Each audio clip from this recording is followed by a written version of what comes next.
Hi guys, పాలకూర ఉల్లిగడ్డ కారం బాగుంటుంది. ఒకసారి చేసుకోండి మీరు కూడా.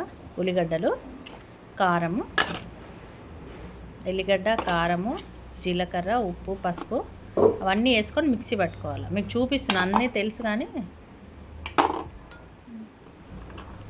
ఉల్లిగడ్డ, ఎల్లిగడ్డ, జీలకర్ర, కారము, ఉప్పు మిక్సీ పట్టుకోవాలి మెత్తగా.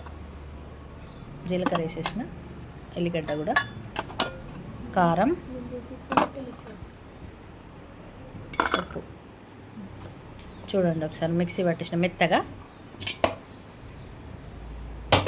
కడాయి పెట్టేసుకొని నూనె పోసుకోవాలి మంచిగా. కొంచెమే పోసుకోండి, నేను కొంచెం ఎక్కువైంది అనుకుంటా. ఆవాలు, జీలకర్ర వేసేసుకోండి. ఎర్రమిరపకాయలు ఉంటే వేసుకోండి, లేకపోతే ఆప్షనల్ అంతే అది. కొంచెం కరివేపాకు బస్ వేసేసి ఆ ముద్దను దాంట్లో వేసేసి మనం నూరుకున్నది, మిక్సీలో వేసుకున్నది కారం ముద్ద వేసేసుకోండి దాంట్లో.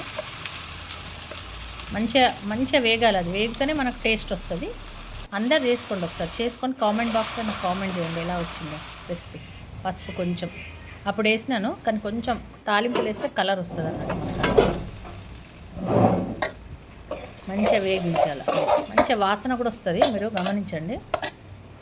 పాలకూర వేసేసుకోండి. ఇంకా అది మంచిగా వేగిన తర్వాత పాలకూర వేసుకొని కొంచెం కలిపి మూత పెట్టేసుకోవాలి, అంతే, ఏం లేదు.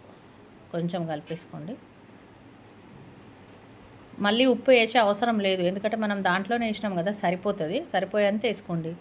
ఒకవేళ మీకు సరిపోతే మళ్ళీ వేసుకోండి. జిమ్మి పండుకున్నది గుడ్ల కోసం, అక్కడ గుడ్లు ఉన్నాయి చూడండి, అవి కోసం చూస్తుంది. చూసారా ఎట్లా మొత్తం మంచిగా ఎట్లా అయిపోయిందో అంతా చూడండి. కలుపుతుంటే ఎంత మంచిగా అనిపిస్తుంది. బస్ అయిపోయిందండి కర్రీ. అన్నం పెట్టేసిన మా పిల్లల కోసం, తినడమే ఇంకా.